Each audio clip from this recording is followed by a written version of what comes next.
Hey, there we are, live from the third largest city in the United States, Chicago, Illinois. It's The Drive with Mario Smith. I am him. How you doing, everybody? Welcome back. All our passengers driving with us today, we appreciate you. We will get to all of you in a second. Let me introduce to you from Portland, Oregon, my man Jay Gliss in the building. Meow. How are you, sir?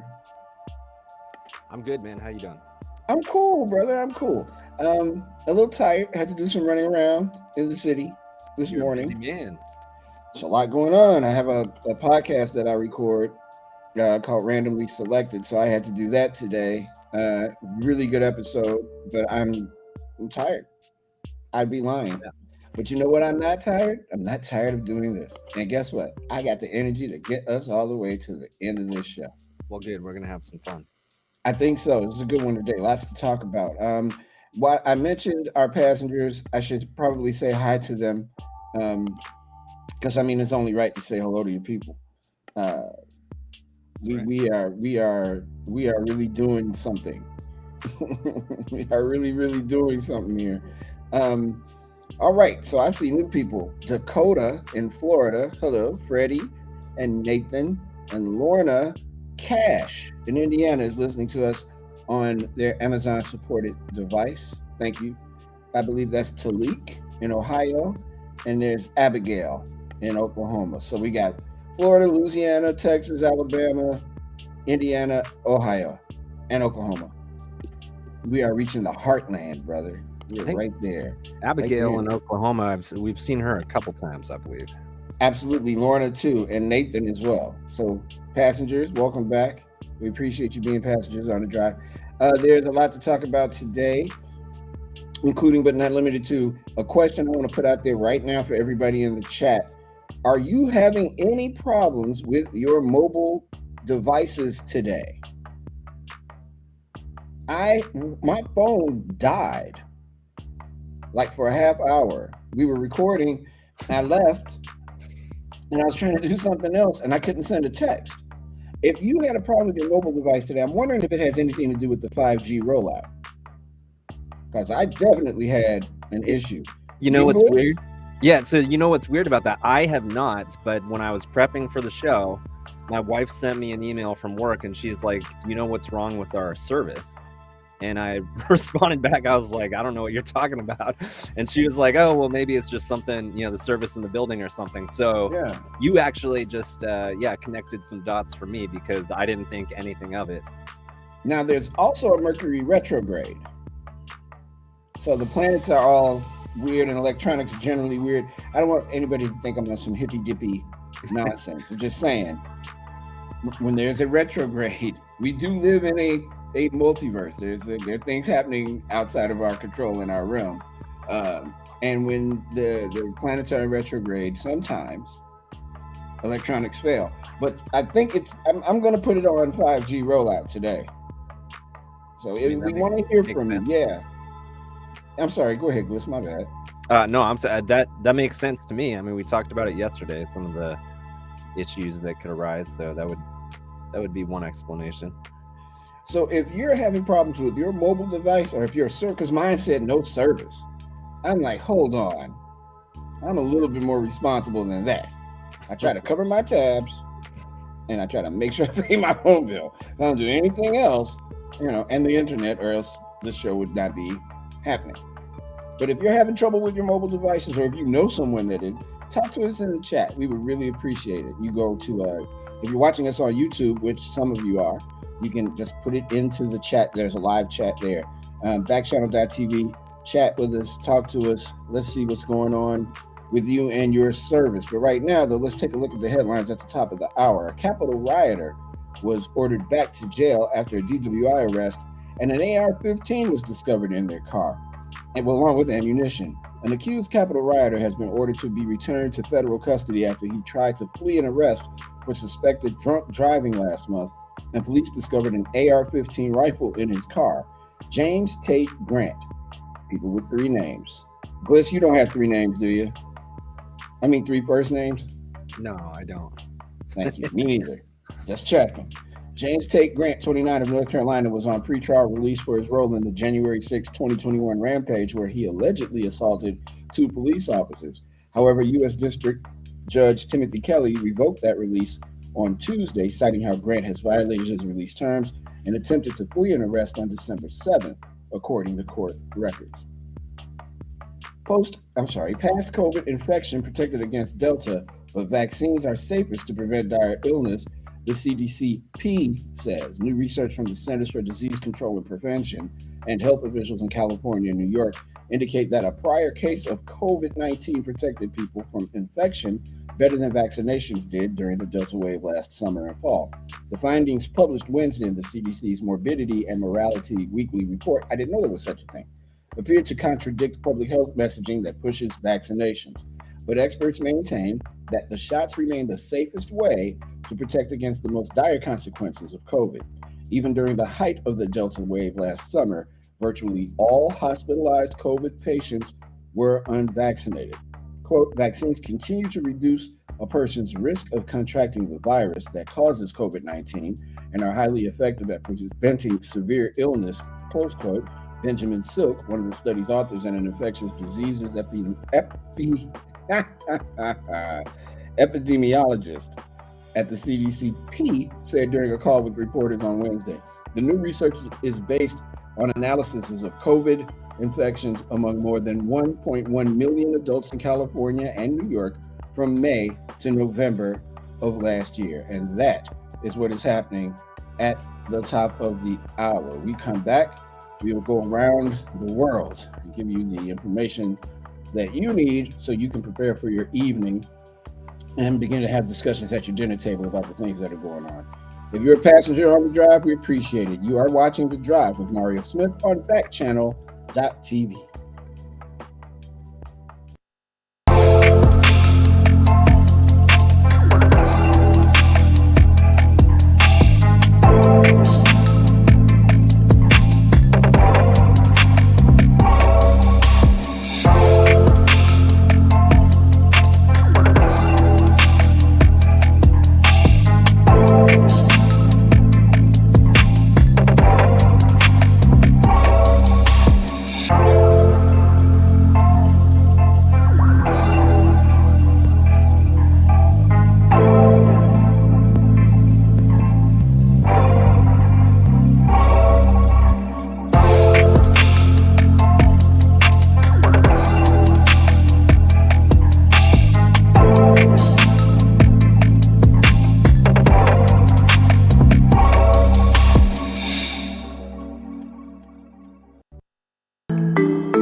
Welcome back to The Drive with Mario Smith. How you doing, everybody? I am Mario Smith. We appreciate you being here today on this beautiful Wednesday, hump day.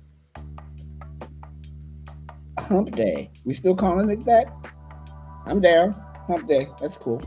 We're going to take you around the world with a little bit more in depth and add a little bit more context to some of these stories that we have been talking about. If you are a passenger on the drive, new or old, thank you. My man Tay is here in Illinois. Yes, Scott. What's up, buddy? And Freddie and Abigail and Talik. And, oh, I'm sorry, that says talk. What? I do need glasses. It says talk in Ohio. And Cash and Nathan, Lorna, Freddie, and Dakota. Thank you so much for riding with us. You are now passengers on the drive. Let's get to it. Story that broke earlier this morning. Andre Leon Talley, influential fashion journalist, made his transition at the age of 73. 6'6", towering man, the former creative director and editor at large of Vogue magazine, passed away. His death was confirmed on his Instagram account. The cause of death was not provided. Andre Leon Talley's literary agent, David Vigliano, confirmed Talley's death to USA Today. The Instagram post announcing his death said Talley was, quote, the larger-than-life longtime creative director at Vogue during its rise to dominance as the world's fashion Bible, close quote, while noting that he had a penchant for discovering, nurturing, and celebrating young designers. Talley was an influential fashion journalist who worked at Women's Wear Daily and Vogue and was a regular in the front row of fashion shows in New York and Europe. At 6 feet 6 inches tall, Talley cut an imposing figure wherever he went, with his stature, his considerable influence on the fashion world, and his bold looks. In a 2013 Vanity Fair spread titled, quote, "The Eiffel Tower," close quote, Talley was described as perhaps the industry's most important link to the past. Designer Tom Ford told the magazine Talley was one of the last great fashion editors who has an incredible sense of fashion history. He can see through everything you do to the original reference, predict what was on your inspiration board. Designer Diane von Furstenberg praised Talley on Instagram, writing, "No one saw the world in a more glamorous way than you did. No one was grander and more soulful than you were." Andre Leon Talley, dead at the age of 73. He was also a judge on America's Next Fashion Model, whatever that show was, with Tyra. Um, Powerfully influential figure in the fashion world. His loss will be felt in that world. A lot of people with obits today on Instagram and Twitter, etc. And just felt it important that we did the same for him. Andre Leon Talley, dead at the age of 73. The end of Omicron is near. This is from Axios. Daily cases of COVID-19 are starting to go down. If these numbers are right, the Omicron wave is likely beginning to recede here in the US, experts say. Omicron is still wreaking havoc in parts of the country, but infectious disease experts are optimistic that relief is around the corner.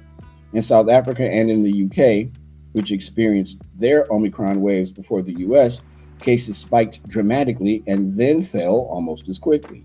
That appears to be happening now in parts of the US that got hit with the variant early, including Boston, New York, and Washington, D.C. Quote, "The trajectory was incredibly steep and rising to, of course, a new height in infections. That does appear now in aggregate to be starting to decline," close quote, Chris Beyer said, an epidemiologist. Why can't I say epidemiologist? At the Johns Hopkins Bloomberg School of Public Health, he told Axios. But while cases are beginning to fall on the East Coast, cities that were among the first to see the variant take hold, Omicron likely hasn't peaked yet in other parts of the U.S. Quote, "In this country as a whole, it might take a while longer to resolve this surge," close quote, in comparison to South Africa or the UK. Dan Baroque, director of Beth Israel Deaconess Medical Center's Center for Virology and Vaccine Research, told Axios. U.S. Surgeon General Vivek Murthy warned over the weekend that a, quote, "national peak," close quote, hasn't been reached yet, urging caution as hospitalizations continue to strain health systems. And if these numbers are true, Gliss, maybe we have met the beginning of the end. Well, wouldn't that be nice? I'm saying. Remember, these things, pandemics take 3 years. This is year 3. Technically, next year would be year 3, but this is the beginnings of the end of it. If that is true, if those numbers are correct, it's something to be said about wearing masks. There's something to be said about taking the vaccine. There's something to be said about staying out of the way, and something to be said about being generally healthy and not putting yourself in harm's way. It would be really nice if this was like, as we start heading towards summer and spring, I'm jumping all the way to summer, as we start getting through this winter, which really hasn't kicked yet, and then getting to spring, if these numbers did start going down, there's always the risk that there'll be another variant, of course, but perhaps the variants are getting weaker now because more people are vaccinated, because that's how vaccinations work. I know a lot of people didn't know that. I'm not a doctor or epidemiologist. Now I said it right since I'm not looking at the words. I'm not a doctor or epidemiologist or virologist, but if you get vaccinated and your neighbor gets vaccinated and everybody you know gets vaccinated, chances are those numbers are going to decline where you live. Thank you. And let's do the right thing and finish it off. If that's the case, if we're getting close to the end, then it's more important that everybody does the right thing. So sooner than later, please, because again, I'd like to go outside and not worry about, man, this mask I have. We're going to talk about masks in a moment too. Actually, uh, I got to do this real quick because it was to our question earlier. If you're having any problems with your mobile devices, etc., etc., etc. And I see Claudia is joining us now on the stream. Hey, Claudia. If you've had a problem today with your mobile devices, hit me here on the chat because I'd love to hear about it as airlines scramble to cancel flights, change schedules over 5G rollout fears. Major airlines around the world have been canceling or changing flights to the United States on Wednesday ahead of the rollout of a new 5G wireless service that has sparked safety concerns. The scramble came despite Verizon and AT&T agreeing to temporarily limit the launch of the new C-band 5G service around some airports after airline chief executives warned it could cause catastrophic disruptions. There's a part of this story, Bliss, that is a little troubling because, according to some members of the telecommunications community, they had 2 years. 2 years. They knew this was coming, and they didn't test properly, or something to that effect. Had 2 years. So if you are trying to get out of town, I don't know why you'd be going anywhere right now, but if you're trying to get out of town, how are you doing that exactly if there are buffer zones around some airports, but not all airports? The usual suspects, New York, Chicago, LA, and a couple of others, definitely have buffer zones around them today. The airport in Boston, Logan, doesn't. And a couple other big airports don't have them. This is a bit of a mess. It's more than a mess. It's a little crazy, and the delay the delay from the airlines and the airports rather to slow down the 5G rollout. It's going to happen. So I'm looking out my window. I got a friend that lives near O'Hare. We haven't seen planes doing this yet. You good out there in Oregon, brother? No planes doing weird taxiing moves. Not that I've heard of. No, I think Thank we're you. good.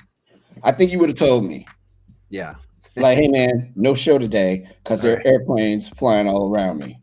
I gotta go. And the idea is the 5G messes with the altitude to be able to read the altitude of the planes. So Yes. you might see a plane That's a little spooky. a little low. That's kind of scary. But hopefully that gets resolved sooner than later. That is a thing. Time for some Trump talk. Oh, it's always a good one if you could do a little Trump talk, right? January 6th, what a day. I'll never forget it. And I don't think many people will. The January 6th committee is set to receive a handful of Trump White House papers unless there's an intervening court order. The archivist intends to release the records, and that was said today by a senior Department of Justice official. The National Archives on Wednesday plans to hand over a small batch of documents from the Trump White House to the House Select Committee investigating the January 6th attack on the Capitol. Acting Assistant Attorney General Brian Boynton said in a court filing Tuesday night that unless there's an intervening court order, the archivist intends to release records to the committee at 6 p.m. Eastern. Ooh, right as we're getting out of here, Gliss. I'm gonna miss that. You'll hear about it tomorrow. No, you won't hear about it tomorrow. You'll hear about it on Friday. You'll hear about it on Friday. The documents total 4 pages, and it's unclear what information they contain. The Biden administration notified former President Donald Trump last Friday that the archivist would release the documents on Wednesday, according to the filing in the U.S. Court of Appeals for the District of Columbia Circuit. Last month, the White House directed the archivist to withhold the records for 30 days, quote, to enable the former president to seek an injunction if he wished, close quote, Boynton wrote. Because the former president has not obtained such an injunction from any court, the release will proceed as scheduled, absent an intervening court order, close quote.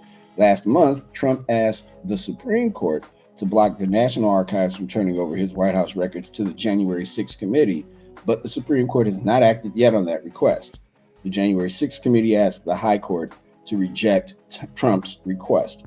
So here we are. This dude is trying now to Ask the Supreme Court of the United States.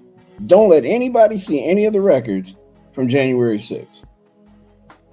Is this something new? Because it seems like we just went through. That's the problem. Is one of the things that I have a hard time with when it comes to Donald Trump is there's no transparency. I don't understand the level of wanting to keep things hidden. And I mean, he's been doing it with his tax returns for years, fighting everything in court, when it's something that pretty much every president has done, for the in modern history at least. It's just I don't understand this level of needing to keep things hidden, and it's one of the things about him that makes me uncomfortable. He would like nothing more than you to not know anything. Exactly. Except for what he wants you to know. And that bothers me. Yeah, it should. Because he's the greatest. It's great. It's super great. Everything is great. Just great, great, great. Don't worry about it. The greatest it's great. Words. Yes. And he loves those words, great.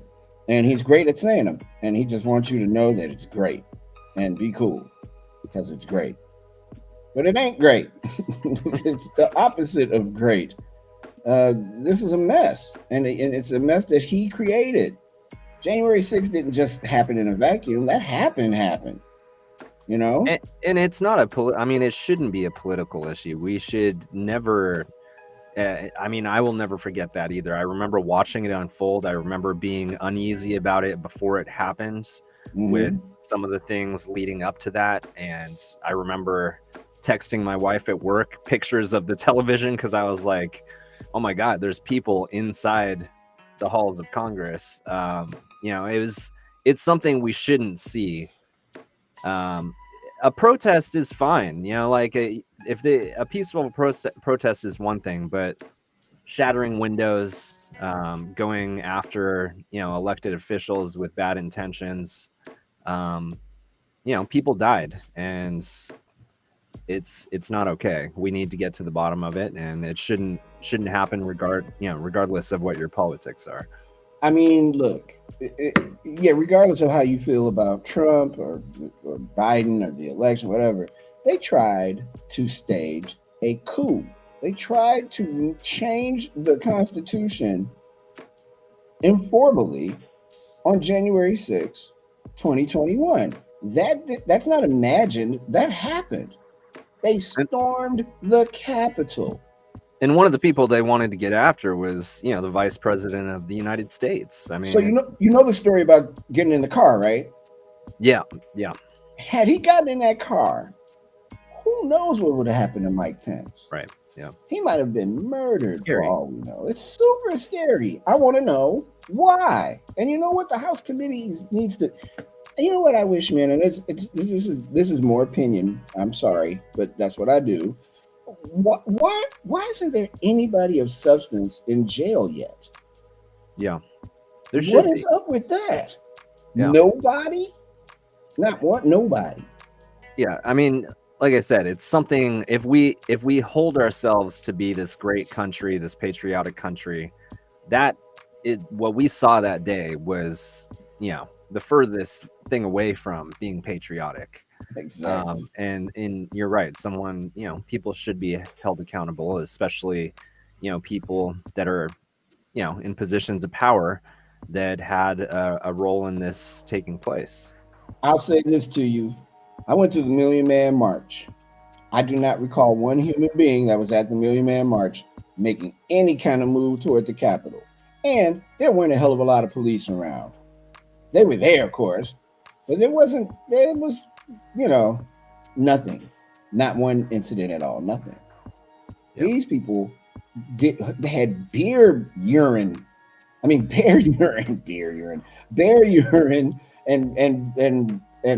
all kinds of mace and all kinds of crazy, and tried to storm it. They didn't try, they stormed the Capitol building. Yep.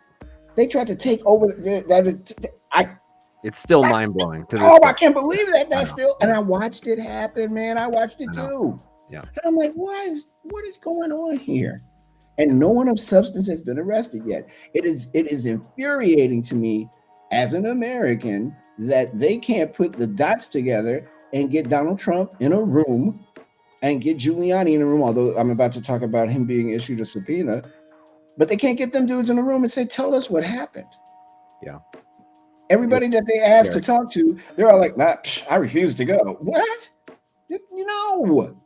And again, I mean, again, it should be the opposite. We should have these people that they should be wanting to give an explanation and wanting to figure out a way to make sure this never happens, whether it's Democrats, Republicans, Independents, whatever kind of rally it is or protest it is, march, whatever. That's something we should never see. I mean, the only thing I can relate it to in my lifetime was September 11th, right? Where I remember waking up. I was a sophomore in high school and seeing when the first plane hit on the news, and this is the only other time I had that feeling where it was just like this heart-wrenching feeling, like, oh my God, like those people are they're storming the Capitol. They're breaking into the Capitol, shattering windows, strong-arming police officers, calling them traitors and that they need to, get the hell out of the way. Who are the bigger traitors, though?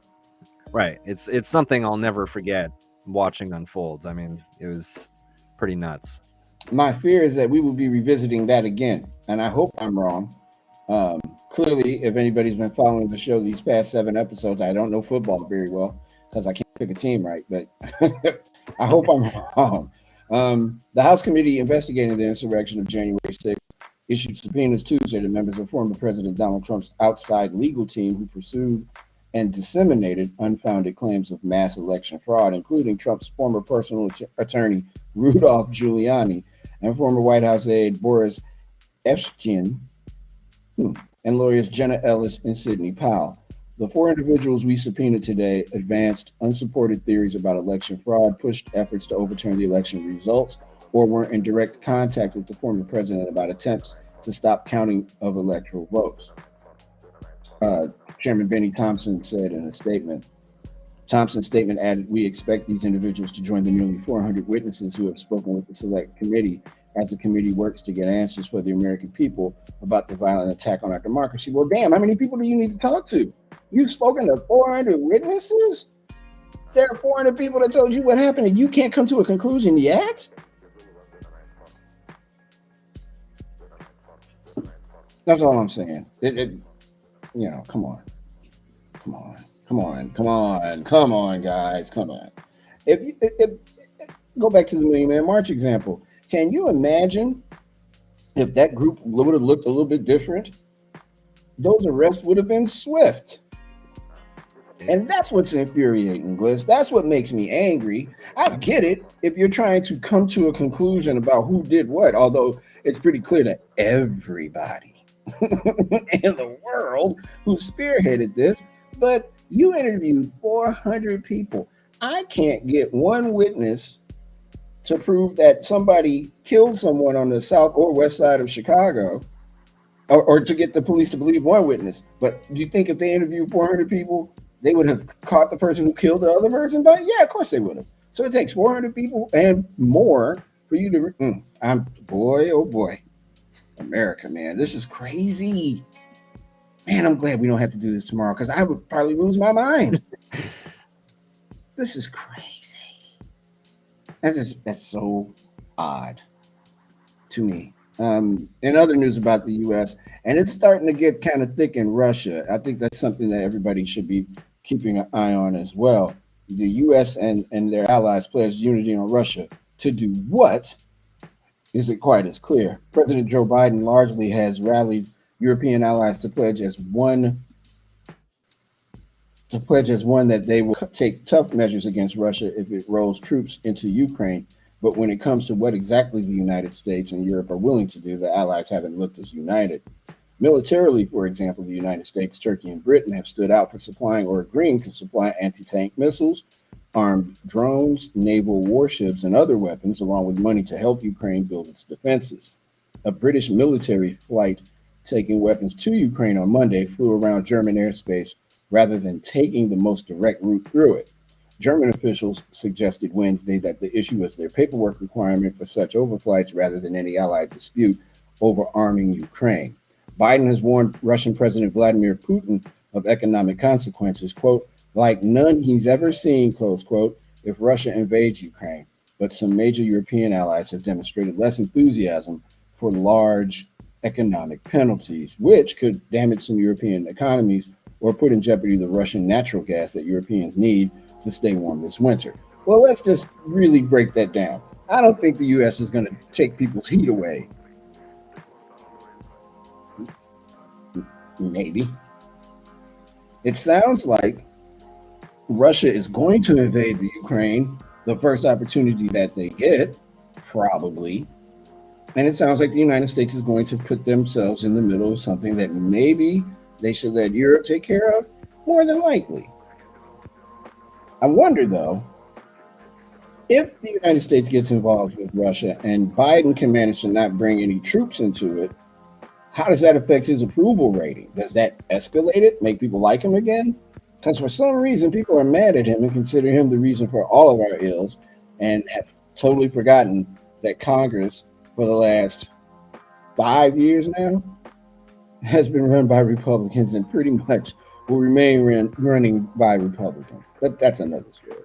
But it's very interesting with the allies and their unity pledge that they've made with the United States. Something to keep an eye on, to be certain. And my phone has defied me and played a tune that you shouldn't have heard, but we've taken care of that. Got to talk to our people in production, because that'd be me, to stop letting stuff play that shouldn't play. That would be me.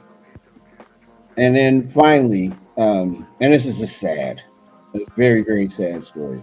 3 officers face manslaughter charges in the shooting death of an 8-year-old girl. 3 officers involved in the August death of 8-year-old Fanta Bility outside of a high school football game in Philadelphia have been charged with 12 counts of manslaughter and reckless endangerment, the Delaware County District Attorney announced yesterday.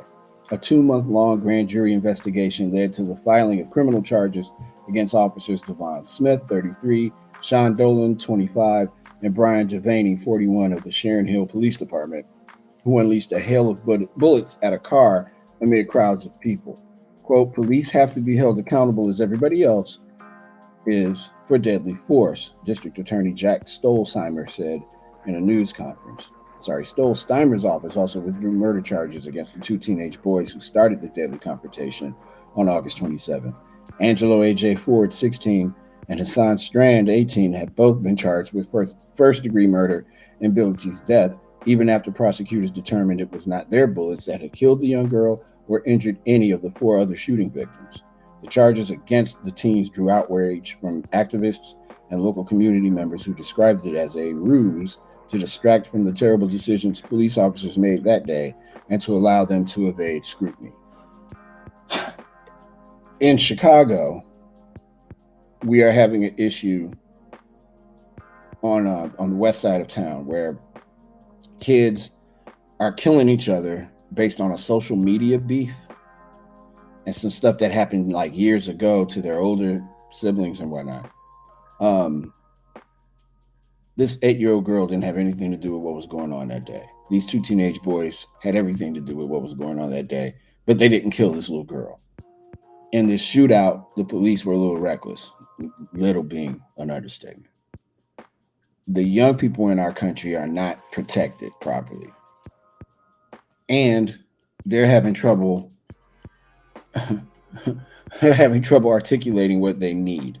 It would be nice if the same activists that we are charging with being the clarion about things that are happening, if these same activists would take an interest in talking to these children. It would be nice if the adults would take interest in talking to the children, and these incidents can be de-escalated. Looking at how an 8-year-old girl got gunned down essentially by the police is sad. It's sad wherever it happens and whoever it happens to. It's just sad. The trend here in town has been young people shooting each other and killing each other. And at some point, the adults are going to have to start listening to these young people. They're going to have to. Even with what happened here a couple of weeks ago with the kids walking out of school last week Friday. Start listening to them when they say something's wrong. We can't assume the children to be the bad guy. That doesn't make any sense. Their behavior is learned, not inherited. It's learned. And they learn it from adults. At some point, the adults are going to have to act like adults and get it together. Wow. At some point, that will have to happen. We got new passengers on the drive. Guard is in Arkansas. Hey, Guard. I haven't seen Kobe yet. Where is that guy, Rota? Haven't seen Kobe. But we have a pretty fair representation in the Mid-South region. I like it. I like it a lot, Gliss. Look at us doing stuff. We're on our way. I'm sure Kobe will be here. He'll pop up next hour probably. We're going to come back with the community report and tie these loose ends up on some other. There's a lot going on today. We're going to make it happen though for you. You're watching The Drive on Backchannel.tv with Mario Smith. We'll be back in a bit. Stay tuned.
It's nice and warm wherever those people are walking around their town or burg. It's cold in Chicago. As a matter of fact, I don't do the weather, but I'll tell you right now, it is where I live. It feels like 5 degrees. It's 19 degrees. Sun's going down shortly. The lows tonight are expected to feel like -7, -5 at its lowest. No, I'm sorry, -7. It's just going to be cold here in town for the next few days. Wear warm clothes wherever you're at. It's 39 minutes after the hour. Thank you so much for being on The Drive with us on Backchannel.tv. If you are listening to us or watching us on an Amazon supported device, we appreciate that. And you can always join the chat by telling your Amazon supported device, hey, I would like to join the chat, The Drive with Mario Smith. I think that's how you say it. As we have come to the conclusion, I don't know how to talk to robots correctly, so I could be totally wrong. Dakota, Freddie, Nathan, Lorna, Talk in Ohio, Abigail, Freddie, and Tay in Illinois. Thank you all for joining us, and Claudia as well. Hey, Claudia. Thank you so much for joining us on The Drive. It's time for the community report. We talk about things that are happening on a local level in and around you. New York's Attorney General says Trump's company misled banks and tax officials. Got to get one more Trump one in, maybe two, because, you know, he's done so much for this country. The New York Attorney General's office late Tuesday told the court that its investigators had uncovered evidence that President Donald Trump's company used fraudulent or misleading asset valuations to get loans and tax benefits. The court filing said state authorities haven't yet decided whether to bring a civil lawsuit in connection with the allegations, but that investigators need to question Trump and his two eldest children as part of the probe. Trump and his lawyers say the investigation was politically motivated.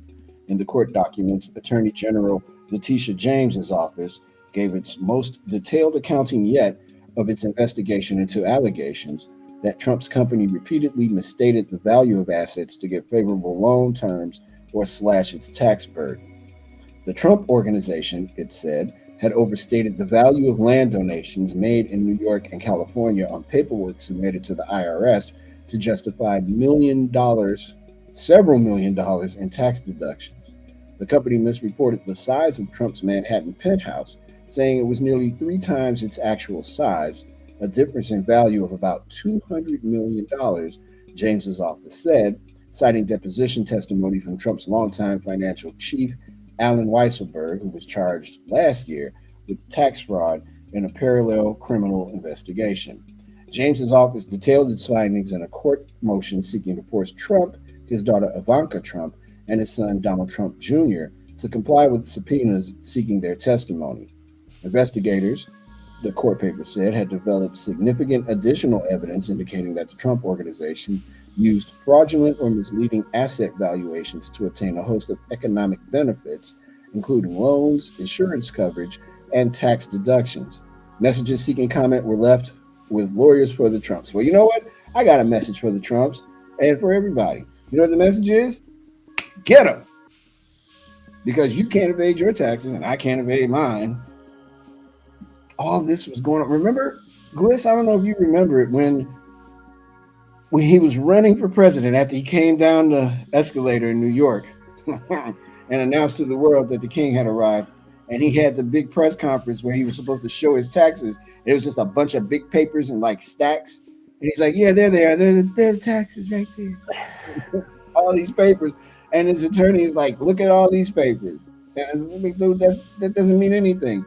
But now it looks like the Southern District of New York has had enough, and it's about to go down.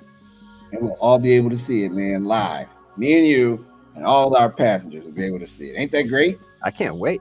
He did say during the campaign in 2016 that he was going to release his taxes. Mm-hmm. So again, said it every day. Yep. It brings me to the question, like we talked about earlier, if he was saying it then, why is it that once he got in power, he was so worried about his taxes and then he's done everything he can, thrown every legal maneuver he can to make it not happen? I don't trust it. It's a little off to me. And he is very adamant about these taxes. He's like, why do I need to show him I'm president? But you're not president anymore. Right. You're not the president. Yeah, that was the argument in Novice. So, right. Yeah. He wanted everybody. He still thinks he's the president, I believe. He's like a befuddled military leader, right? Who thinks he still runs stuff. I believe that he believes he's still in charge. So is he walking around Mar-a-Lago like fake presidenting things?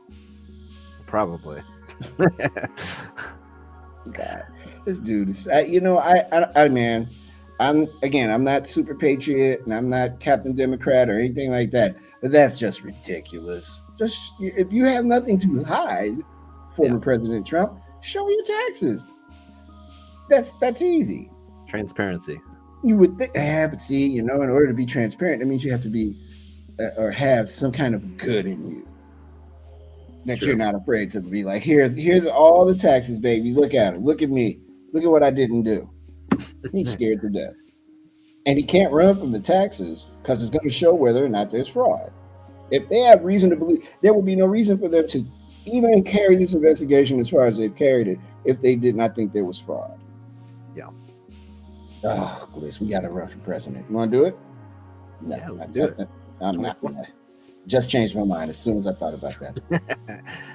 Bad idea for me. There are things that people just don't need to know, and I would like to keep it that way, especially when it comes to me trying to run something. not the presidency. Oh God. Although it would be very Obama-like in that we would kick it hard at the White House. We would have fun. There'd be Yeah. parties and concerts. Didn't he put a basketball court in there, didn't he? Yeah, he did. I'm not doing all that. I might put like a video game room where everybody can just game out. That's like a lounge. Yeah, that'd be good. Yeah. Yeah, I can't. My knees are too messed up to be playing. That's what I'm saying. All that running around for me is over with. Those days are done. But I will absolutely make it for all the other folks so they can play video games and live in peace in the White House. I just open the doors up. Now, come on in, everybody. Unlike that Capitol thing, I'd invite people in. Right. Okay. So yeah, we'll see what happens. I'm keeping my eye on Trump as always, but I'd like to see if this actually happens. Never seen anybody evade jail like this dude evades taxes. Oh, see what I did there? The University of Michigan, this is huge, reaches a $490 million settlement over sexual abuse. Can you put this gentleman's picture up, Gliss? I'll get it for you. Just give cool. me a minute. Thanks, man. Sorry to I should have discussed this earlier. Hey, thanks, man. His name is Dr. Robert E. Anderson. And this photo I'm going to show you is undated. But give a good look at this guy. Oh, I tell you this story. The University of Michigan announced a $490 million settlement Wednesday with more than 1,000 people. 1,000 people who say they were sexually assaulted by a sports doctor during his nearly 4-decade career at the school.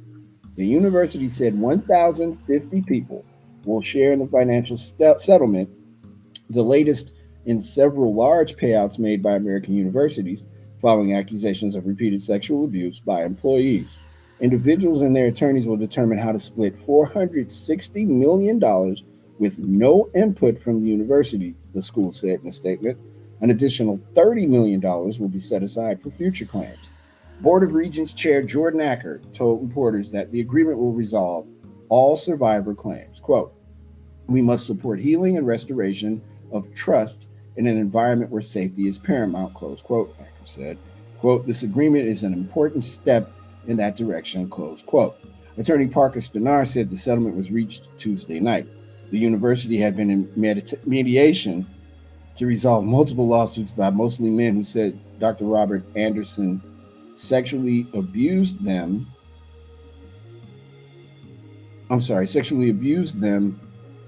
Where did it go?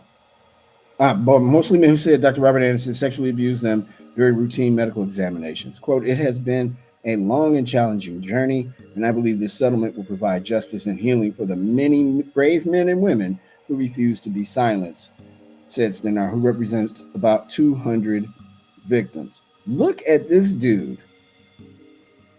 This man, 1,050 people. It's crazy, man. He worked at the U of Michigan for 40 years and managed to defile himself at least 1,000 times. That is mind-blowing to me. So Yeah, nobody at U of M 35 years ago were like, something's wrong with him. That's a creepy looking dude. You would think at some point someone knew that something was off about this guy. And not only that, I mean, you gotta, with that many victims, at some point someone had to have talked to somebody or said something that someone ignored. So I mean, it's always unfortunate when we come to a place like this where, there was probably moments where it could have been prevented, that there was more victims. Incredible. Gary T, joining us from Illinois, says he looks creepy. Yeah, he does. He does. Wow, that's mind-blowing. 1,050 people. Because I looked at the settlement number this morning, I was like, that's a lot of money that the University of Michigan hopes to keep people from talking. But that's settlement money. Man, look. Whew. And didn't it wasn't, I don't think it was U of M, but the gymnast guy, he was affiliated that was Michigan State, I believe. He was, the guy that was Yeah, there was for the Olympic gymnast team. He was, I Hmm. believe, also the doctor for Michigan State University. So I believe his name is Nasser, right? yeah, Larry Larry Nassar. Nasser. Yep, Yeah, another yeah, creepy guy. very much so. The settlement with Anderson's victims is one of several agreed to by universities following sex abuse scandals. They include Michigan State University's agreement to pay $500 million to settle claims from more than 300 women and girls who said they were assaulted by Larry Nassar, who was a campus sports director and a doctor for USA Gymnastics. That settlement, announced in May 2018, was considered the largest at the time, far surpassing the 100 million plus that Penn State University has paid to settle claims by at least 35 people who accused assistant football coach Jerry Sandusky of sexual abuse.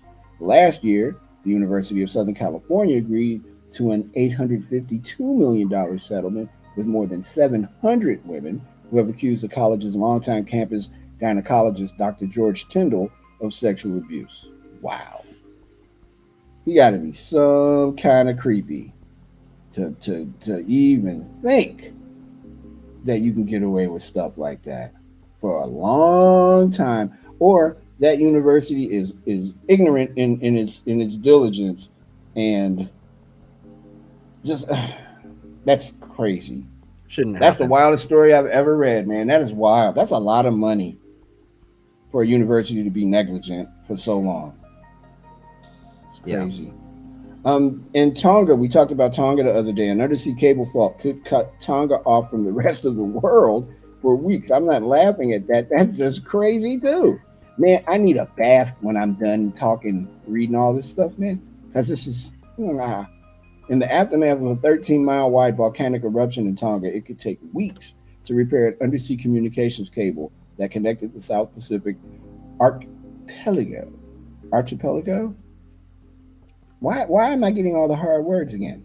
To the rest of the world. Hunga Tonga, Hunga Hapapai, an underwater volcano off the coast of Tonga, erupted Saturday, carrying volcanic ash nearly 20 kilometers into the air and causing tsunami waves that reached the western shores of the U.S. on Tuesday. The Tongan government confirmed 3 fatalities in its first official update following the eruption. That's crazy. Only 3 people, man. And again, if you've not seen the video of the volcano exploding, and it, woo, it will make don't look up. We've been on asteroid watch all week, and apparently that went well. The asteroid zoomed right by Earth yesterday. Man, but this volcano in Tonga could have wiped that nation out. Yeah, and somehow it didn't, and only 3 people passed away. But they got a long way to go there before they're back to anything that resembles normalcy or something normal. I wanted to make sure that I read this today too to you, because this is big. It's happening here in Chicago, but it definitely can play anywhere in the United States. Chicago Public Media, which is an affiliate of NPR, is going to buy the Chicago Sun-Times. Um, Full disclosure, I've done a lot of stuff uh, for WBEZ here in Chicago. And it's a great place.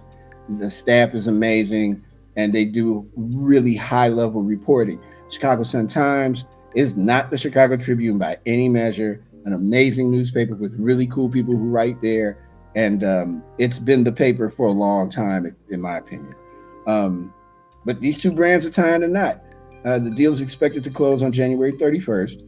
In a joint statement, Chicago Public Media and the Sun-Times confirmed that. The acquisition would create a new journalistic powerhouse, pairing the city's award-winning, top-rated morning news station with the gritty tabloid made famous by its corruption-busting investigations, Roger Ebert's movie reviews, and Irv Kupcinet's gossip column and crisp sports writing.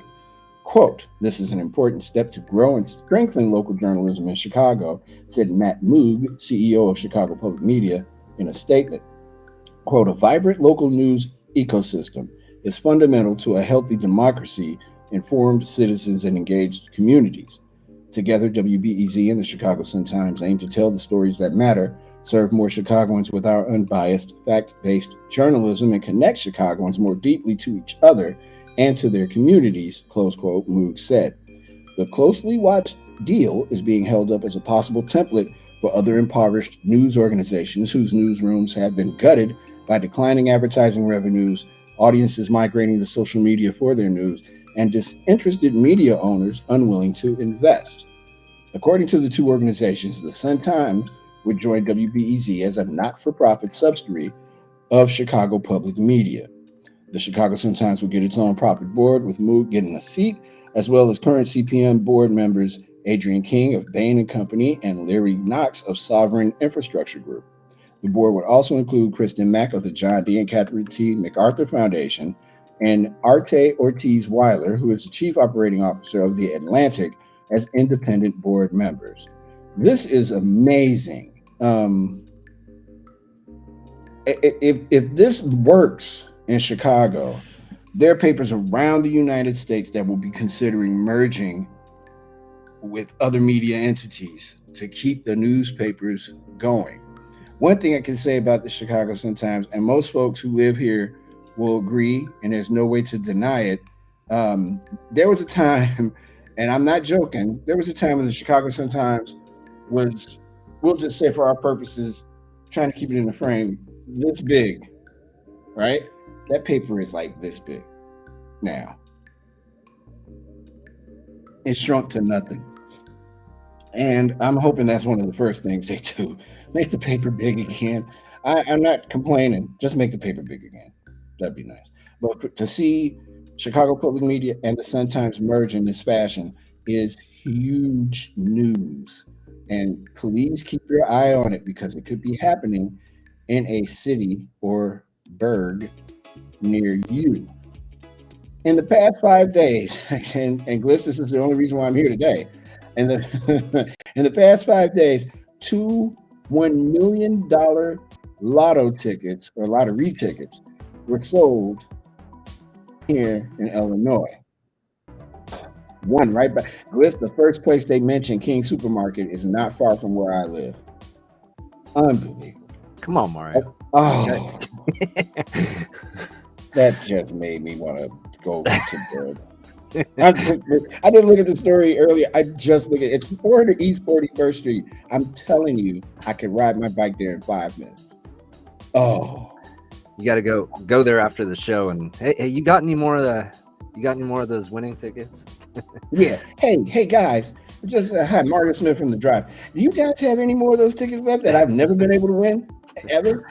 Whenever I've been in this place, a ticket purchased at King Supermarket in Chicago won the Lotto $1.2 million jackpot in Monday night's drawing, according to the Illinois Lottery, with the winning ticket matching all 6 numbers. Check your tickets: 3, 21, 26, 36, 45, 49 to win the $1 million prize.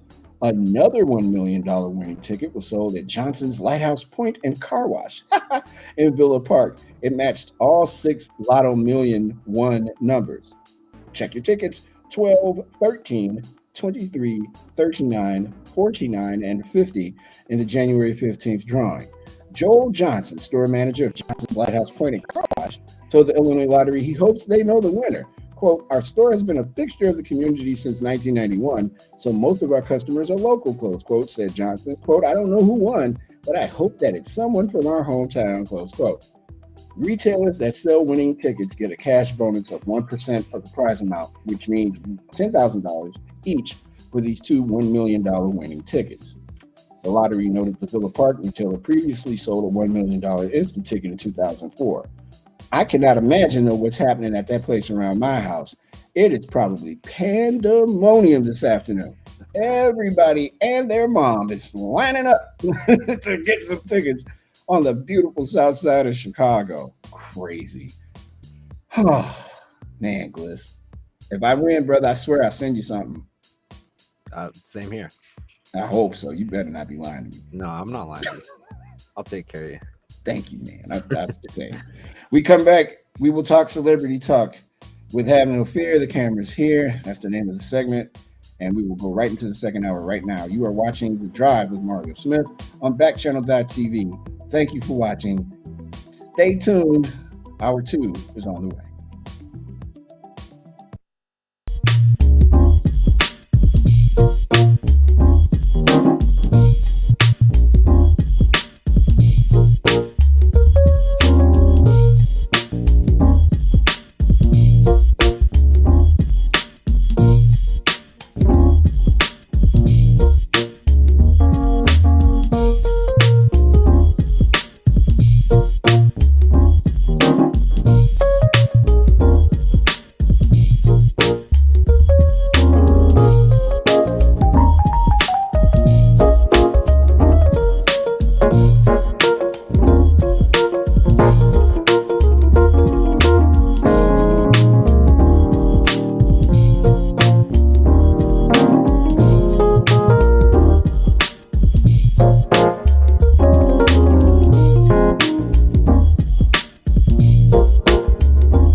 Welcome back to The Drive with Mario Smith. I'm Mario Smith. Thank you for joining us here on Backchannel.tv. If you are watching or listening to us on an Amazon supported device, we truly appreciate that. Gliss, we got a lot of passengers. We're going to need a bigger ride. Got to upgrade to a bus or something. Yeah, we got to get rid of the Sprinter van. We're going to need a bus. We're going to need like a Madden Cruiser. We got Dakota in Florida, Freddie in Louisiana, Nathan in Texas, Lorna in Alabama, Talk in Ohio, who's watching us on YouTube, Abigail in Oklahoma, Tete here in Illinois, Will in California. Will, what's up, Will? Alex is a new passenger joining us also from California. Claudia is on the stream. My man Gary T is here in Illinois. And we appreciate everybody joining us on The Drive this afternoon. Thank you so much. We got some headlines to shoot at you. The president has acknowledged that Americans are struggling with high costs, but says price stability falls under the Federal Reserve's purview. The president also said in his press conference just ending that they need to get inflation under control. Good luck, sir. Good luck. Parts of Texas will go from 80 degrees and sunny to an ice storm in 36 hours. Whoa. And the FBI is warning that criminals are using fake QR codes to steal money. Let me just go deeper into this story about Texas. And one of our passengers is in Texas. Nathan, this is for you. Parts of Texas are going to go from 80 degrees and sunny to an ice storm in 36 hours. Temperatures across parts of Texas will nosedive this week from balmy highs Wednesday in the 70s and 80s to below freezing Thursday night into Friday with a chance of an ice storm. My goodness. What are you all doing down there in Texas to make the gods angry with you? 75 to 35 sounds like a car manufacturer's braking power, but the numbers are not in miles per hour. It's the range of temperature in Houston over the next few days, CNN meteorologist Chad Myers said. And it's not just the Lone Star State headed for a Texas-sized cold plunge. That was my phone. An extended cold front will stretch from the southern tip of that state to the northern edge of Maine, with temperatures behind it dropping well below average across the eastern half of the United States. A quick burst of wintry precipitation could arrive along the front, including in parts of southern states and the mid-Atlantic, socked this week by a winter storm. This storm and Arctic plunge are unusual for even January on how far south the cold air will push and produce winter precipitation. Hold on to your hats, Texas. It's about to drop from 70 whatever to 30. And glad I don't live in Texas, man. That is crazy. Oh well, it's time for celebrity news now, and we do this every day with a segment we call "Have No Fear." The camera's here.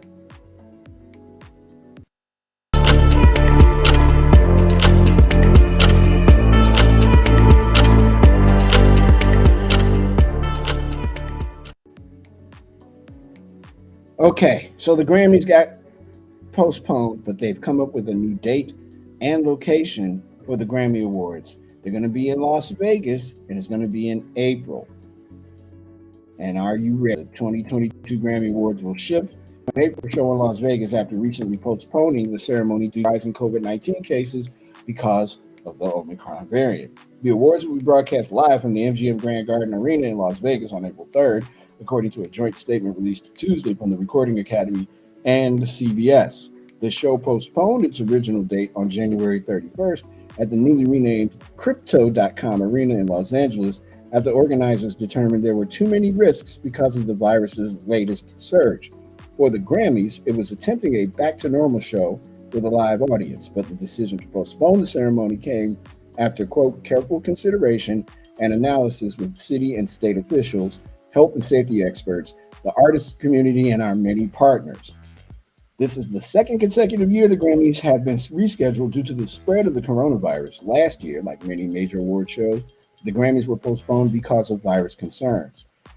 You know, I'm not a epidemiologist or a virologist, but at some point, you got to consider maybe we don't need to be doing these things. Maybe we could just give these people the awards in a nice, quiet environment until all this dies down. I'm just saying, I'm not up for a Grammy, unfortunately. If I was, though, I wouldn't go. I want to meet Beyonce. Any way we can get Beyonce on there? She doesn't talk. No, she talks through her music, brother. She don't talk to people. That's right. She's I will say that would be cool. The Grammys is the most entertaining, I think, out of the award shows. I don't know about the awards sometimes, but the performances are pretty spectacular sometimes. They've been interesting. In my era, we had Gladys Knight and the Pips and Stevie Wonder and Bruce Springsteen, E Street Band, and even in more recent times, Eminem's performance was outstanding. But I believe Lady Gaga wore a meat dress. The one with Elton John, ooh, that was great. That was really good. That was quite dope. I believe Lady Gaga wore a meat dress at one of these. She's always doing something. Her and that meat dress. She loves meat dresses. She hangs out here a lot. In Portland? Yeah. She used to live in Chicago for a minute. She has an apartment here, and I sometimes there'll be, like all of a sudden people are posting Instagram photos of, oh, hey, Lady Gaga was out at this bar, blah, blah, blah. So I don't know why she likes it here. Hey, man, because it's Portland. What do you mean? Well, yeah, I mean, Portland, the motto is keep Portland weird, so I guess she fits in. Yeah. It fits in quite nicely, I imagine. I'm just like,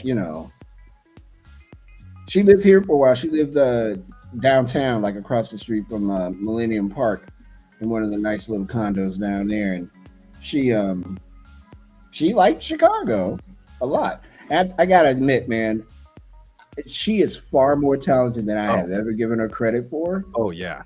Her work with Tony Bennett, chef's kiss. Good stuff. I believe they have a couple nominations this year. I'm pretty sure they do.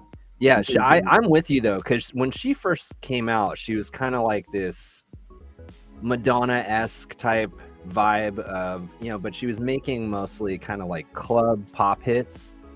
But once she started to show her range and her maturity as an artist, I can't remember. I believe it was for a flood or something that happened in Houston several years back. George Bush and Barack Obama and a couple of the former presidents did this big benefit concert in Houston. That's right. I remember that. And she was spectacular. Like, I mean, it was just mostly her and her piano, and it was unbelievable. Like, that changed my mind about Lady Gaga. I was like, okay, like she's way more talented than I thought she was. She is super good. Speaking of folks who are nominated, multi-talented super artist Jean Baptiste is the leading nominee for this year's honors, grabbing 11 nods in a variety of genres, including R&B, jazz, American roots music, classical, and music video. Justin Bieber, Doja Cat, and Her are tied for second most nominations with 8 apiece. The Grammys move has created another shift for upcoming award shows. The Country Music Television Awards, well, I think that's it, will move from its originally scheduled ceremony from April 3rd to a later date that month. So congratulations to all those who are nominated. Friend of mine, a friend of the show, Jay Ivy, is nominated in the poetry category. A couple other folks from Chicago got some nominations, and it should be interesting. We'll see. I'll watch. I stopped watching those things a long time ago. They just didn't get interesting. Hey, April in North Carolina, we see you. How you doing? Thank you for joining the drive. You are now a passenger on the drive. You're not being taken against your will. You came here willingly. We have to make sure we tell them that, Gliss. I don't want. Yeah, right. Yeah. I don't want people going, I'm not a passenger because you're on the drive. My thing is get in this car. You're driving. You can hop off whenever you want. It's fine. Whenever you like. Yeah, but stay. You know what the thing is. If you come back, it's a free ride. That's right. Just a couple hours of your day. Hulu names a new president. Disney Plus's Joe Early. The executive succeeds Kelly Campbell, who left Hulu last October for Peacock. You know what though? Disney Plus is as long as they have that Marvel franchise. I mean, they already are Disney, right? But you put the Marvel lid on it. I don't know if I'd be wanting to leave that job. And they got Star Wars. I mean, they've announced so much for the next like 10 years. They have all these phases planned of all kinds of series and spin-offs and movies. I mean, yeah, you're pretty set if you're high up in that company. The Hulu appointment comes as a part of a major executive reorganization in Disney's streaming division. Early will report to Michael Paul, who has been promoted to a new role overseeing Disney Plus, Hulu, ESPN Plus, and Star Plus as president of Disney Streaming. The company is also creating an international content hub led by Rebecca Campbell, no relation to Kelly Campbell. Who's Kelly Campbell? Who has been named Disney's chairman of international content and operations. Look, but first of all, nothing beats Prime. Corporate Shill Smith. That's my name. I don't know if you knew that. But, just making sure the man knows that I'm on board. Everybody, all the streaming services are making moves. Prime Video, Paramount Plus, Disney Plus. Interesting to see where this will go. That's a good gig if you can get it. I take it. Of course I take it. Wait a minute.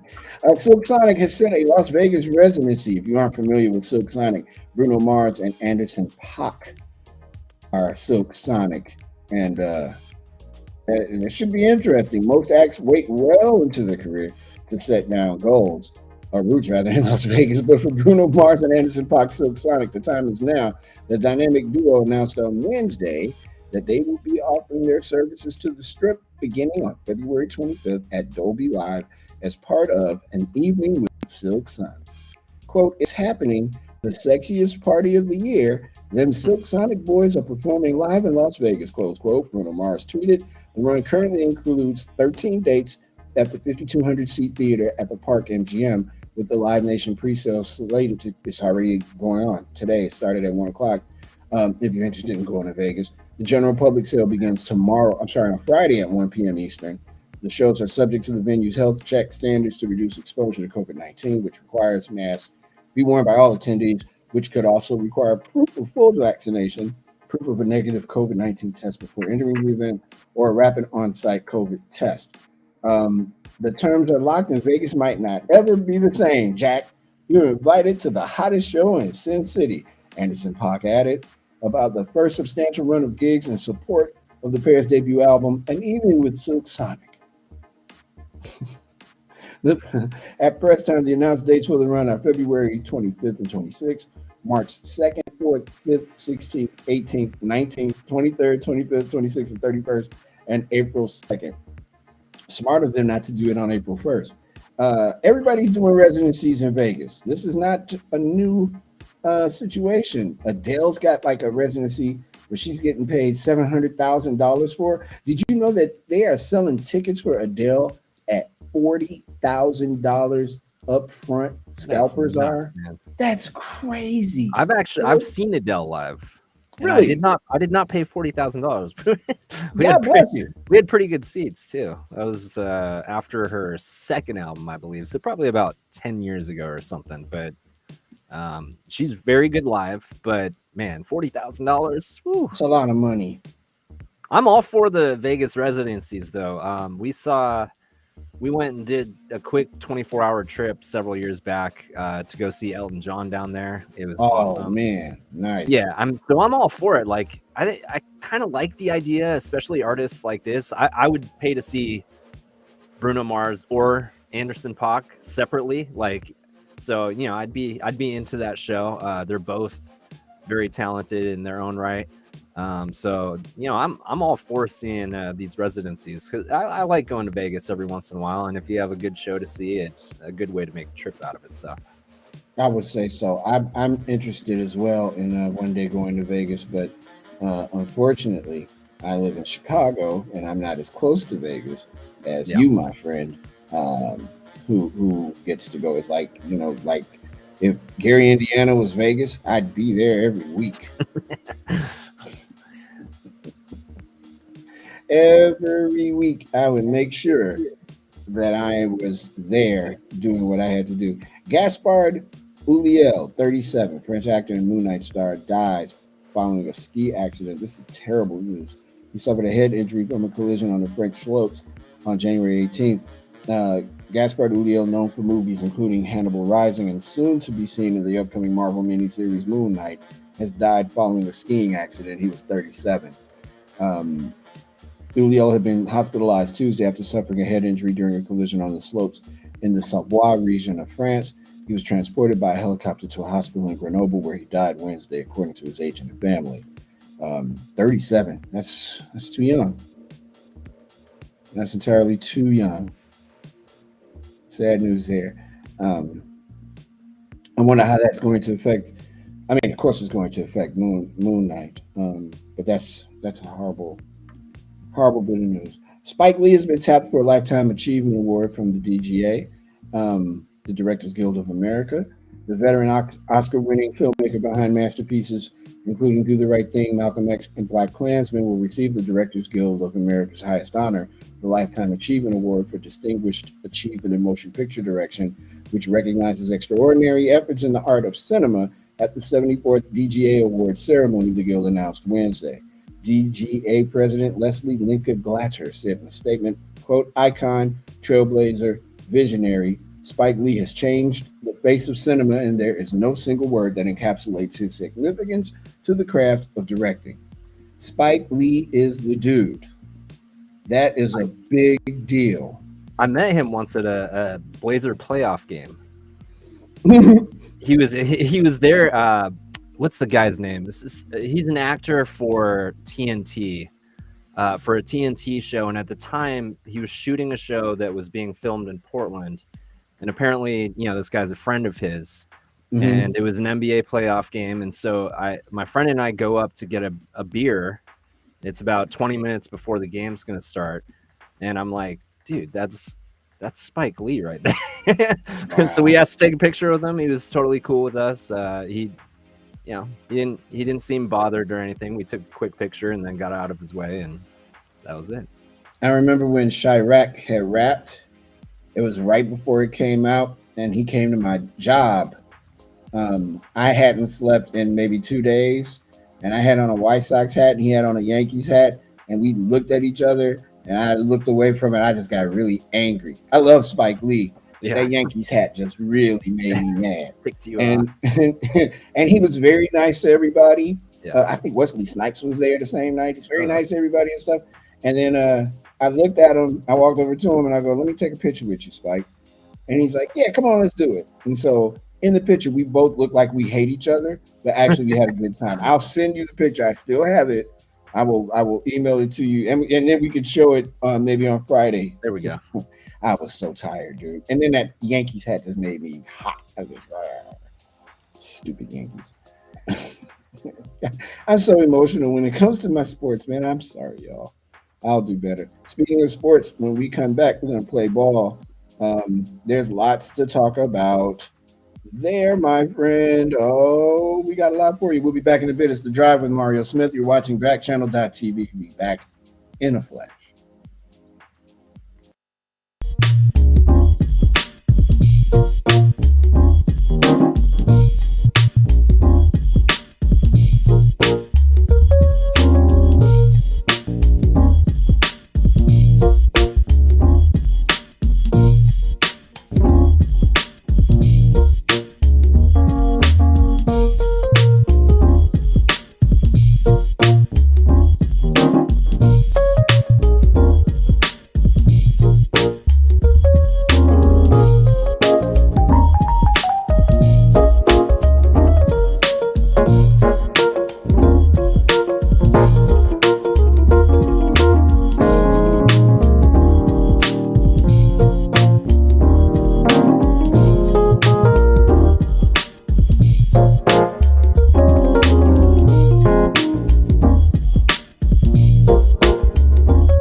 Welcome back, everybody. It's Drive Wednesday.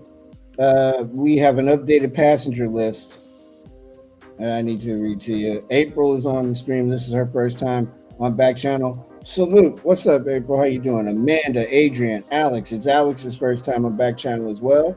Hello there. Talk said it's 33 degrees right now in Ohio. It's cold, brother. Stay warm. Guard has joined the stream, and of course, Will is on the stream, and we appreciate that. And thank you, Will. Much appreciated. It says it's okay. It's actually dog, not talk. But I see talk. I apologize. Dog in Ohio. All right. Hey, welcome. And thank you to everybody that's checking us out on the stream. Dakota and Freddie and Nathan and Lorna and April and Alex and Guard and Dog and Gary and Tay and everybody. Much appreciated. It's time to play ball with you before we scoot away. Louisa Harris, the only woman officially drafted by an NBA team, passed away at age 66.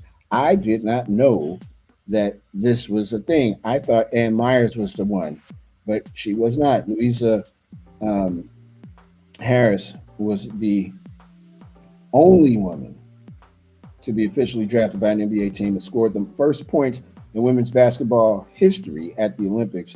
Died on Tuesday. She was 66. Quote, "We are deeply saddened to share the news that our angel matriarch, sister, mother, grandmother, Olympic medalist, the queen of basketball, Harris, has passed away unexpectedly today in Mississippi," the family said in a statement. Quote, "The recent months brought Ms. Harris great joy, including the news of the upcoming wedding of her youngest son and the outpouring of recognition received by a recent documentary that brought worldwide attention to her story," close quote. Harris, who died in her native Mississippi, was drafted by the New Orleans Jazz in the 7th round in 1977, but didn't try out for the team because she was pregnant at the time. The San Francisco Warriors tried to draft Denise Long in 1969, but the NBA blocked it.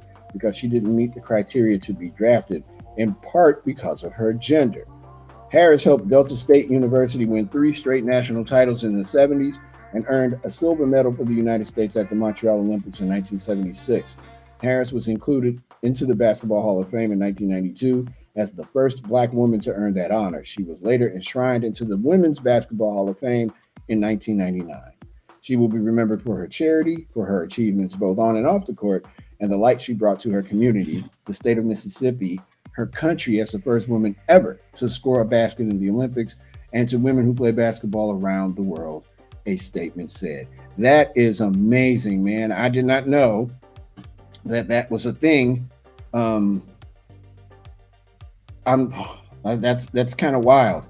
She was a pioneer and should be treated as such. And really sad. Did not have any idea that she had accomplished all these great things. I'm a Cheryl Miller guy myself. Of course, I love the WNBA. I'm a big fan. Chicago won a championship. Thank you. But I was a big Houston fan. The Comets. What's her name with the lipstick? Linda Thompson. Is that her name? Ooh, man. They were one of the original teams, weren't they? Yeah. Yeah. Houston, LA, New York, maybe. Yeah. Jerry Reinsdorf does not want anything to do with the WNBA. So the Chicago Sky are independent of the Chicago Bulls. Like the other teams kind of affiliated with the team. I did not know that. Yeah, he wants nothing. But now the Sky got the second greatest women basketball player probably ever, and Candace Parker, the greatest one actually active and playing. Yeah. And he still is like, it's cool. Go Sky. Sounds like him. Man, you think you lived here. Yes, it does sound exactly like him.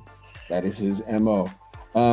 There is some news about the Australia Open as Naomi Osaka has advanced in the Open. I don't know what day it is in Australia. It might be next week already because they are on a different time schedule than we are. I don't know if everybody. I think 18 hours. I think something like that. Yeah. I'd ask Siri, but I don't want to upset Coast. Anybody. Yeah, from where you are probably. Naomi Osaka's rediscovered love of the game meant it was anything but fun for Madison Brengle in the second round of the Australian Open. The defending champion conceded only 4 points in the first 4 games Wednesday and rifled forehand winners seemingly at will as she breezed to a 6-0 in mere 20 minutes. She is down there killing it. Osaka will next face Amanda Anisimova, a 20-year-old American who beat Olympic gold medalist Belinda Bencic 6-2, 7-5. The winner of that is likely to face top-ranked Ash Barty in the 4th round. I guess there's no Serena in the Australian Open this year, so Naomi Osaka has a pretty solid chance of representing well and winning. Rafael Nadal also didn't get it all his own way in the subsequent match on Rod Laver Arena, needing 5 match points before beating 126th ranked German qualifier Yannick Hanfmann 6-2, 6-3, 6-4.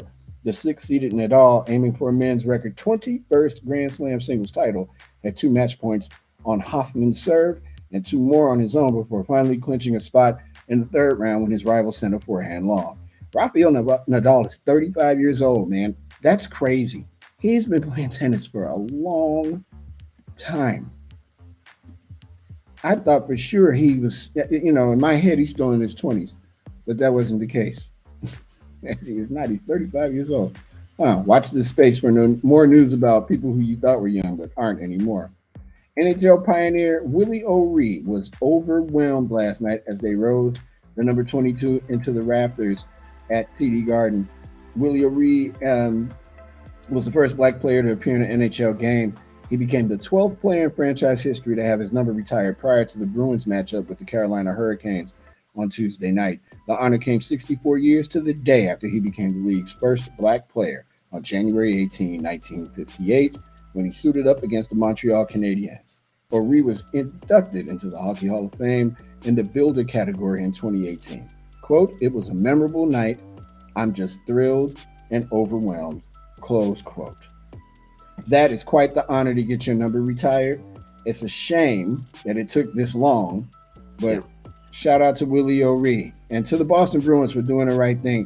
He got treated really badly by that organization. So to see them do this now, that is quite the honor. And congratulations to him. Good stuff. And the Bruins suck because even though I'm mad at the Blackhawks. See what I mean? Hey, I said I was going to put on my sports hat. Hold on a second. Wait a minute. Here we go. Oh yeah, there you go. Can't do sports without a proper hat. I like that one. I got a million hats, man. I know. I have not scratched the surface. I'm enjoying getting to see into the collection here. So it's a lot of hats. I'm a man of got a lot. My friend said, "You only have one head. Why do you have so many hats?" Because I can't wear the same hat every day. I just can't. The NHL is going to stop testing asymptomatic players, which is okay. So after the All-Star game, if you're asymptomatic but you have COVID, they're not going to test you. Who is that commissioner? Gary Bettman, right? What is wrong? What is really going on?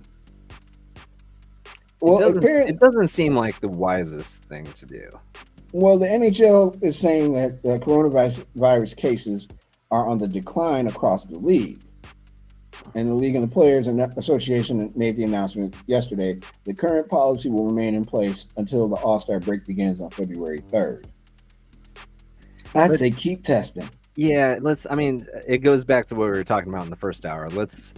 It seems like we've kind of been down this road before where we've, laid back a little bit and, let off the gas and how we approach this whole thing. So let's just keep doing whatever we need to do to really put this thing to an end. So I don't know that this is the most productive thing to be doing. Again, I'm not an epidemiologist and I can say the word when I don't have to read it. But I would say you keep testing. You test as much as you can for as long as you can. Because the idea is to tamp this down to the point where it is not threatening every human being on Earth. And the pandemic isn't over just because you're over it. This is still happening. Sadly, it doesn't seem like many people care that it's still happening, but it indeed is still happening. I'm just looking at scores for or who's playing tonight in hockey, the good old hockey. Oh, well, my beloved Chicago Blackhawks play tonight. No, I'm sorry, that's on Friday. Good, never mind. We can wait till then. There is some news around the sports world. Man United beat Brentford 3-1 in full time. And Arsenal is going to play again one day. They postponed the game against Tottenham Hotspur. Everybody's still mad at Arsenal, too. Hey, we play when we want. Easy, sir. Take it easy. The NFL fined Bruce Arians $50,000 for striking a player. He hit him on his helmet. How's that striking? He didn't strike him. He's like, yeah, good play, and hit him. Well, did the player complain or something? That doesn't make a lot of sense. Let's take a look, Mr. Gliz. Tampa Bay Buccaneers coach Bruce Arians has been fined $50,000 by the NFL for swiping his hand at safety Andrew Adams' helmet during the wildcard game against Philadelphia on Sunday. Arians was attempting to move Adams, who was trying to pull a player out of a pile after a muffed punt by Jalen Reagor, which would have drawn a penalty. He can be seen slapping Adams' helmet hard with an open hand and then elbowing him. Adams wasn't penalized on the play. Quote, I'll appeal it, close quote, Arians said Wednesday. Oh, here it is, quote, it ain't got nothing to do with the game, so we're good, close quote. A source told ESPN that the note to Arians stated that it displayed, quote, conduct directed towards your players that fell below standards expected of an NFL head coach, close quote. Wow. Here's Arians when he was asked on Monday whether he regretted making physical contact with a player. No, Arians said, quote, I've seen enough dumb. You can't pull guys out of a pile. We just got a big play, great field position, and he's trying to pull a guy out of a pile, and I was trying to knock him off that guy so he didn't get a penalty, close quote. So leave me alone. I'm Bruce Arians, punk. I'm 65 years old, and I'm tough. I'll show you how to play. Wow. King Henry practiced and passed his test with contact practice today with the Titans. That's big news. Big news for the Titans, that's for sure. Ooh, buddy, it's about to go down. Watch out. Unreal. Hey, Mel Kiper's got a mock draft. You care? Not really. Great. We can move on then. I don't know. Mel Kiper said that he famously said that Mahomes would be a bum. He knows what he's talking about. He's smart. He's Mel Kiper. Not that smart, but smart enough, I guess. That's incredible. Oh man. There's basketball tonight in the association on the hardwood. The Magic take on the 76ers. The Hornets will play the Celtics. And Cleveland comes to Chicago to play the Chicago Bulls. That should be a big game. Still no word on when Levine is going to be back. Alex Caruso makes his return tonight, and he hasn't played since December something. So that should be very interesting. Who else we got? The Grizzlies and the Bucks. That John Morant, man. Yeah, he's good. Real deal. He's the truth. This game is going to be good. They play the Milwaukee Bucks tonight in Milwaukee. That'll be worth watching. Also, the Rockets and the Jazz and the Pacers and the YMCA rec team. I'm sorry, the Los Angeles Lakers will play tonight as well. Since you brought up the Lakers and Alex Caruso, how stupid did they look for letting Caruso go to the Bulls? Very. That's the player they're missing. Yeah, the player they're missing. It really is. I mean, that's the one guy they're missing. Yeah, he's really one of those guys that you put him on a good team, and he just kind of pulls everything together. Yep.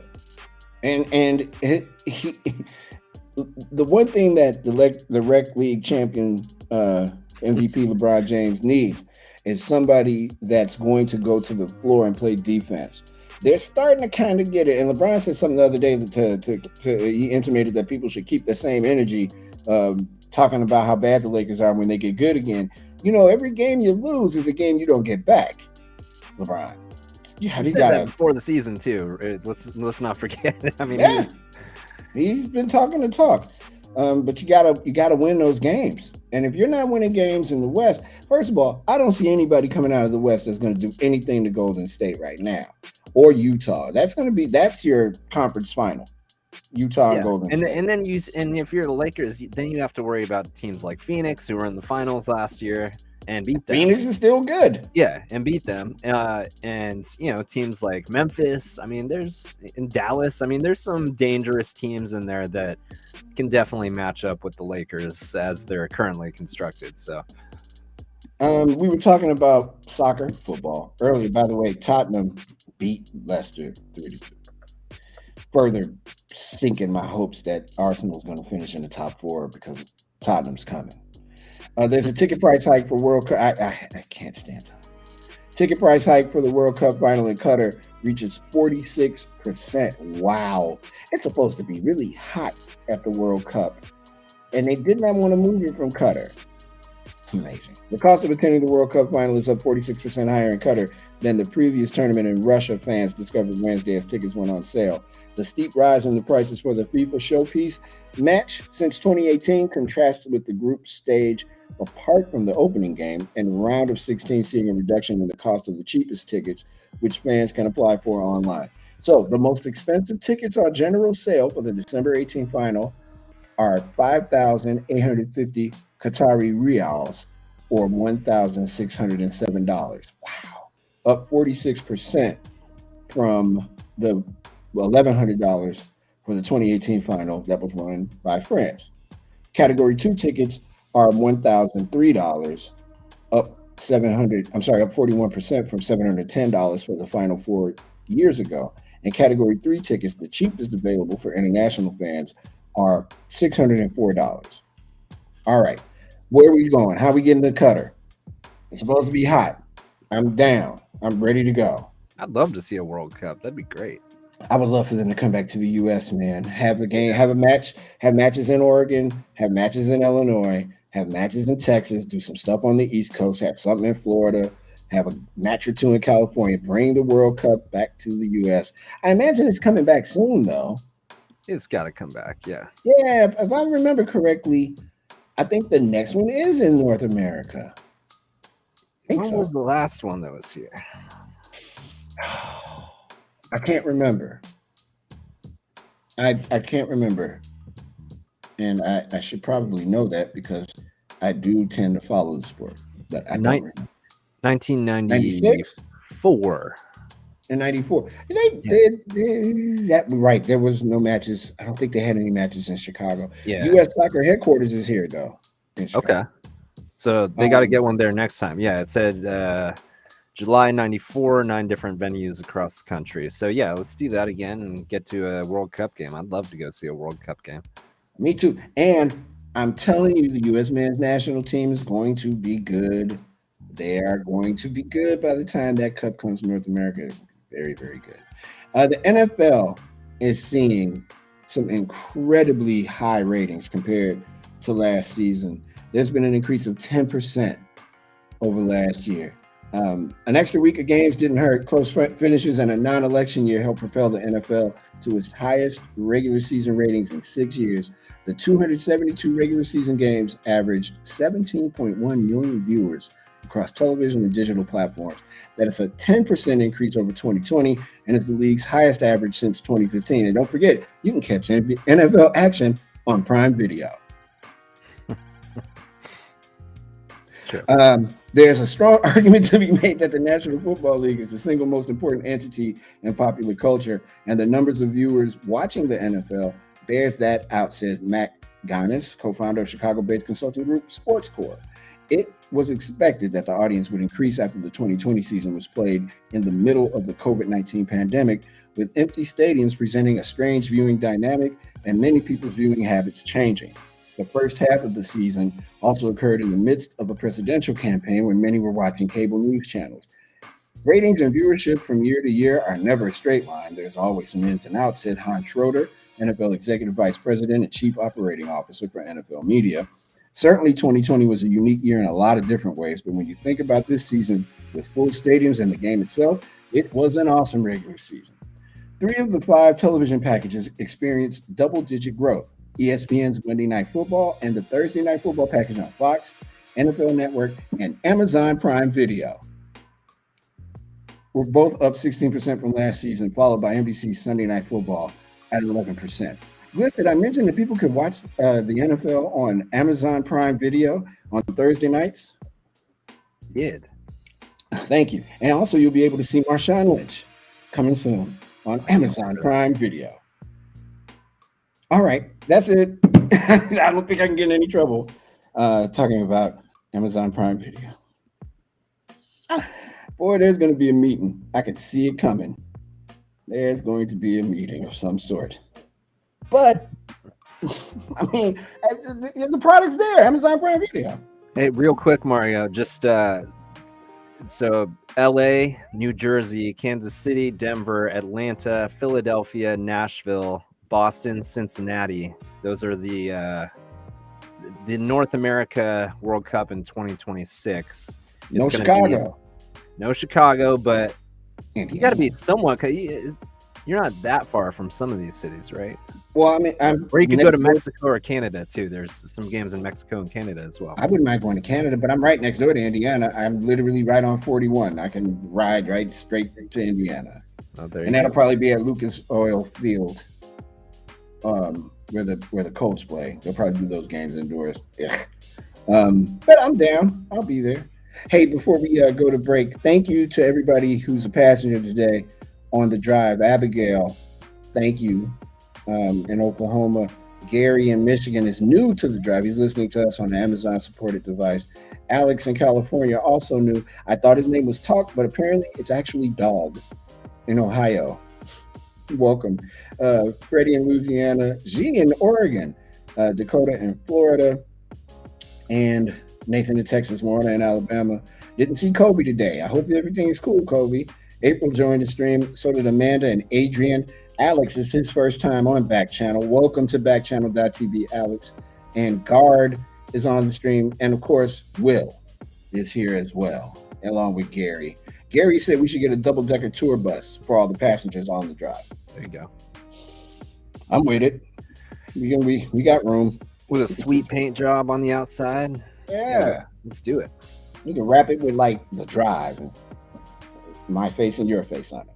And like as we appear on the thing. But I can be in the little bitty box and you can be in the big one. That'd be cool. I don't know about all that. We come back, we will give you something to put front of mind as you head into your evening. It's The Drive with Mario Smith on Backchannel.tv. We'll be back in just a moment.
Thanks to all our passengers who joined us today on The Drive. We will be back on Friday at 4 p.m. Eastern. If you're looking for me, I can say it, yeah, Gliss? Why not? Yeah. All right. If you're looking for me, tell people where to find you when you're not here on Thursday. So on Thursdays, I have a regular. There's nothing regular about it. I have a radio show that I do here in Chicago on Thursdays. It is on Lumpen Radio. You can go to lumpenradio.com and catch news from the service entrance with Mario Smith. That show begins at 3 p.m. Eastern, 2 Central. Couple hours music, conversation. It's this show for the most part. Working on it. Been doing the radio show for like 20 years, 21 years this year. And I'm really happy about it and proud of it. So I hope you catch us. Definitely come back on Friday, but come and join me on Thursday. There you go. Here's some stories we want to keep you thinking the good thoughts. It's where we present the good news of the day. Because there's been a lot of stuff today in the news that was just outstandingly weird and very complicated. 80 years later, communities rally to present a World War II POW with a high school diploma. Kevin Litterer never gets tired of talking about Donald J. Huizinga, the 98-year-old World War II veteran who came into his life via a phone call just 2 months ago. Litterer, the principal of tiny East Sac High School in Lakeview, Iowa, was in his office on November 18 when he heard the phone ring. He recalls his assistant answering it and jumping up. "Kevin, you need to speak to this person right now," she told him. On the line was Tess Gooding, a medical social worker at the San Angelo Veterans Affairs Clinic in Texas. She was calling about Huizinga, a new patient of hers, and hoped Litterer could help her fulfill a wish 80 years in the making. Essentially, she wanted Litterer to make sure that this gentleman got his high school diploma, and they complied. They presented him with his high school diploma after 98 years. That's cool stuff. Not bad. Not bad at all. It shouldn't take 98 years for him to get his World War II veteran. We should treat people like that way better than we do. We do not. And that is on us. But congratulations, sir. Thank you for your service, etc., etc. Here's news that you can absolutely use. A drone helped save the life of a 71-year-old man who had a cardiac arrest while shoveling snow. A 71-year-old Swedish man, quote, "can't put into words how thankful he is for the new technology that quickly flew him into the small category of only 10% of people who survive sudden cardiac arrest. The man has now made a speedy recovery after the speedy delivery of a defibrillator via autonomous drone. The company behind the drone pilot project says it's the first time in medical history a drone has played a crucial part in saving a life during a cardiac arrest. Normally, You have about 10 minutes to get help in such a situation, and ambulance response times are often too long to save the life of the patient. Luckily, a telephone call was immediately placed requesting emergency services, and he lived in a region that had partnered with Everdrone's innovative life saving program called EMAID, Emergency Medical Aerial Delivery Service. There are pictures in this video and whatnot. Even more fortuitous, a doctor happened to be driving by and stopped to see if he could help. Quote, I was on my way to work at the local hospital when I looked out the car window and saw a man collapsed in his driveway, and I immediately rushed to help. Wow, says Dr. Mustafa Ali. Quote, the man had no pulse, so I started doing CPR while asking another bystander to call 112, the Swedish emergency number. Just minutes later, I saw something flying above my head. It was a drone with a defibrillator. Wow. After the initial treatment on ambulance arrived, the patient was rushed to the hospital. This is a truly revolutionary technology that needs to be implemented all over, said the patient, who now has made a full recovery and returned home. If it wasn't for the drone, I probably wouldn't be here. Wow. How cool is that? That's something, right? That is very cool. Wow. How and the doctor happened to be there. Some good luck. That is wow, to say the least. There's some birthdays, and I think he's still playing football somewhere. 68-year-old Steve DeBerg. His birthday's today. Actress Katie Seagal from Married with Children, she turned 68 today. Mickey Virtue from UB40 turned 65 today. Sean Wayans of the Wayans family turns 51 today. Also, Sean Johnson from the Olympic gold medal winning team of 2008 is 30. On this day in history, Volkswagen made its last bug, ending production of some 19 million since 1938. You ever had a Volkswagen, Bliss? I have not, no. I remember the bug. Oh boy. Very popular car, engine in the back. Very dangerous, but very popular. Figure skater Tanya Harding, close to your neck of the woods there. Ex-husband Jeff Gillooly. Her ex-husband Jeff Gillooly surrendered to authorities in Portland, Oregon after being charged with conspiring to attack rival skater Nancy Kerrigan. That happened in 1994. You know, the Gillooleys or the Hardings still live out that way? They do. We actually, when I worked in sports radio, we tried to get Tanya Harding on our show, but she had previously been on and it didn't end very well. And so she would not come back on because it was around the time they had created the movie, the biopic a couple years ago. Yeah. I remember that. Yeah, she wasn't interested in coming on. I actually saw her once when I was a kid. She used to train out in Clackamas at Clackamas Town Center. Mm-hmm. So people would go watch her train there. And then there's this restaurant, Sherry's, that's kind of like Denny's basically.